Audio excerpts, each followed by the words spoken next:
हे गाईज, तुम्हाला आज या व्हिडिओमध्ये रक्षक नावाच्या पावडरबद्दल माहिती भेटणार आहे. आणि पावडर म्हणल्यानंतर त्याचा वापर कसा असतो आणि कुठल्या कुठल्या गोष्टीसाठी वापर करतात हे सुद्धा तुम्हाला या ठिकाणी बघायला भेटणार आहे. तत्पूर्वी व्हिडिओ सुरुवात करण्यापूर्वी हे रक्षक जे हर्बल इन्सेक्ट रिपेलेंट पावडर आहे याची किंमत तुम्हाला या ठिकाणी सांगतो. हे जे पावडर आहे याची किंमत फक्त 20 रुपये ही पावडरची किंमत आहे. आणि याचा वापर जे आपण कशासाठी करतो तर आपण याचा वापर आपण मुंगी, झुरळ, ढेकूण, वाळवी, गोचीड, गोमाशी, ताम, सुळं, पिसा आणि इतर सर्व लहान कीटकासाठी करत असतो.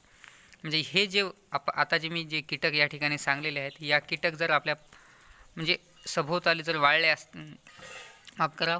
असतील किंवा हे कीटक प्राण्यावर जर वाढले असतील किंवा त्याचा जास्त प्रादुर्भाव जर दिसत असेल तर त्या ठिकाणी हे रक्षक नावाचं हर्बल इन्सेक्ट रिपेलेंट पावडर आपल्याला वापर करायचा आहे. तर हे तुम्ही बघू शकता विथ नॉन टॉक्झिक हर्ब आहे. म्हणजे याचा कुठल्याही प्रकारचा तुम्हाला परिणाम दिसत नाही. म्हणजे जर तुम्ही हाताने हे लावलं आणि कदाचित तुमच्या तोंडा वगैरेला जर लागलं तर याचा काही परिणाम दिसत नाही. तर याला आपण मराठी म्हणतो बिनविषारी हे पावडर आहे. आणि याचा वापर तुम्ही या ठिकाणी करू शकता, म्हणजे ज्याला आपण खतम करण्यासाठी. जसं की इंग्लिशमध्ये जर सांगायचं झालं तर अँट, कॉकरोच, बेडवर, फ्ली, माईट, टिक, टर्माइट आणि ऑल अदर स्मॉल इन्सेक्ट आहे. तर मी या ठिकाणी याचा वापर काय की या बकऱ्यावर करणार आहोत. हे तुम्हाला दिसायले बकरे, या बकऱ्यावर झाल्या ते बारीक बारीक उवा आणि पिसा आणि ते जे बरटे म्हणतो आपण, केसाला लहान केसाला राहतात, त्याचा वापर या ठिकाणी या व्हिडिओमध्ये करणार आहे.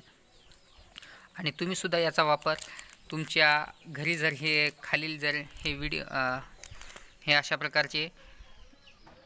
प्रकारचे जर तुमच्या घरी जर हे वाढले असतील, म्हणजे छोटे छोटे लहान कीटक जर वाढले असतील, याच्यासाठी तुम्ही त्यांना मारण्यासाठी, त्यांना पळवण्यासाठी हे पावडर वापरू शकता. आणि स्वस्त आहे, जास्त महाग नाही, काय नाही. या ठिकाणी मी याचा वापर करत आहे. आणि बस या ठिकाणी एवढंच मला सांगायचं आहे. आणि जर तुम्हाला हा व्हिडिओ आवडला असेल तर लाईक करा. आणि तुमच्या काय प्रतिक्रिया असतील, तुम्हाला जर काय प्रश्न पडले असतील तर ते कमेंट बॉक्समध्ये सांगा. आणि त्या प्रश्नांचे उत्तर मी सर्वांना या ठिकाणी देतो. धन्यवाद.